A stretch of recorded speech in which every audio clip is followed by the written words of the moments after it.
Bonjour à toutes et à tous, bienvenue dans cette édition dédiée aux grands titres qui auront marqué la semaine. On commence avec l'actualité sociale. Les organisations syndicales CGT, CFDT, FA, UNSA Sud et FSU se sont réunies ce jeudi matin. L'objectif était d'adresser une lettre ouverte au président du Conseil régional des Hauts-de-France. Il dénonce, ces syndicats, la suppression de 800 postes depuis l'élection de Xavier Bertrand.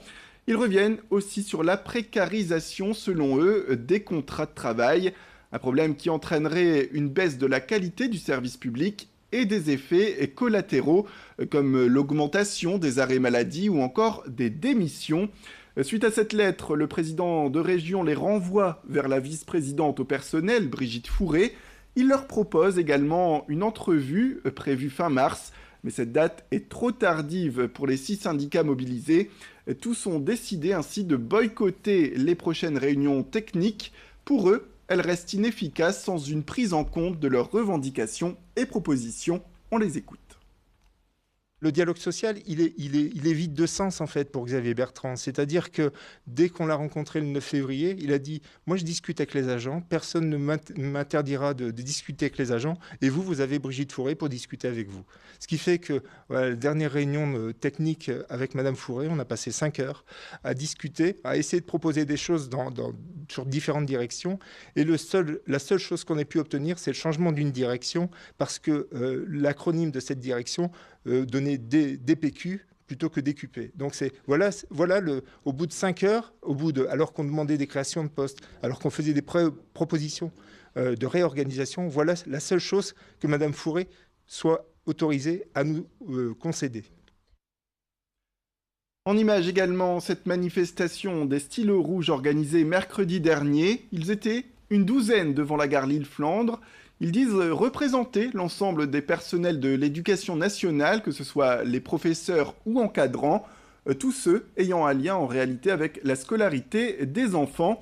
Alors depuis peu, certains professeurs de l'académie corrigent l'ensemble des copies avec une note de 20 sur 20, une manière pour eux de protester contre leurs conditions de travail et le manque de moyens et de reconnaissance de leur profession. C'est d'ailleurs ce qu'ils ont voulu montrer mercredi en manifestant, expliquer que leur travail continue après même la classe, la préparation des cours et la correction des copies prenant beaucoup de temps selon eux.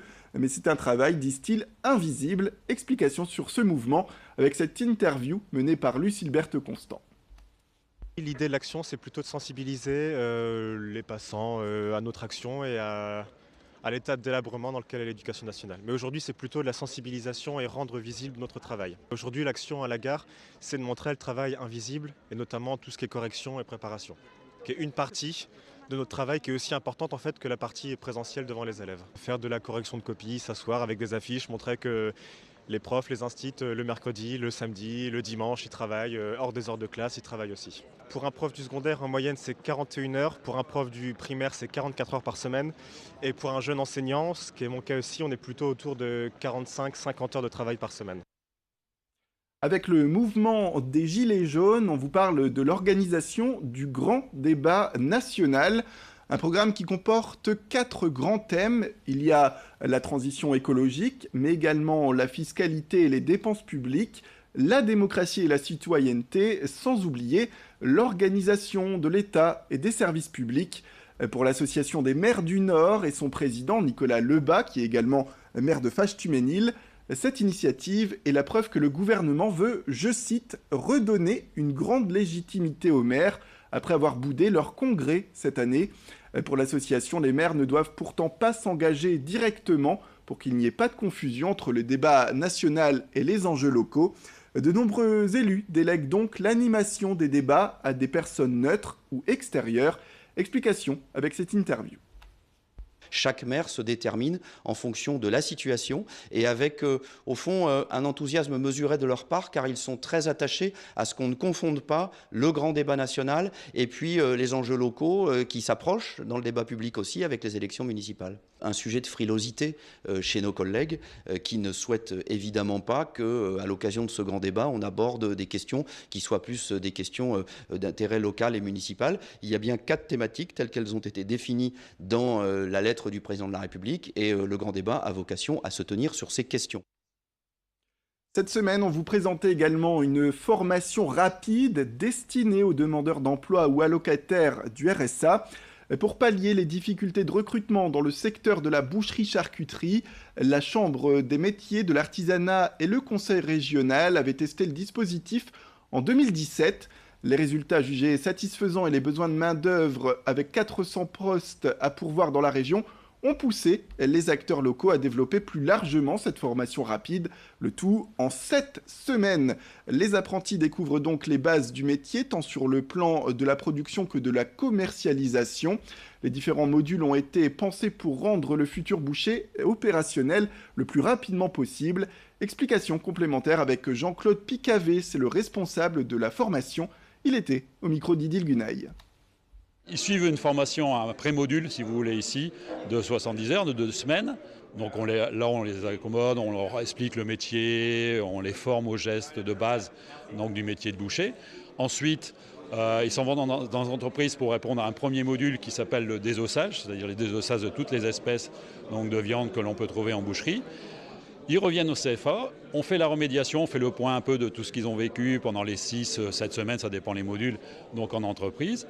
Et ensuite, ils retournent en entreprise pour faire ce qu'on appelle le deuxième module, d'où la formation modulaire. C'est-à-dire qu'à chaque fois, il y a un module de X semaines, on fait le point au CFA et on repart en entreprise pour faire un autre module.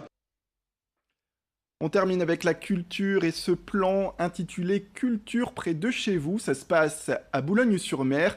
Initié par le gouvernement, il vise à apporter des œuvres issues des grands musées parisiens en province. Le musée d'Orsay, qui invite chaque année à découvrir l'art moderne à Paris, vient de prêter ainsi le fameux Clair de lune sur le port de Boulogne. Un tableau peint par Édouard Manet en 1868. Cet hommage au quotidien des marins et des familles du port de Boulogne a donc toute sa place, bien sûr, dans ce musée du littoral. Une commune empreinte d'histoire où l'artiste a d'ailleurs séjourné plusieurs fois. Avis donc aux amateurs, c'est parti, vous avez jusqu'au 20 mars pour aller découvrir ce chef-d'œuvre au tarif habituel d'une visite. Voilà, c'est la fin de cette édition. Merci à toutes et à tous de nous avoir suivis. Restez avec nous, l'information continue. Dans un petit quart d'heure, retrouvez un nouveau flash avec de nouveaux titres.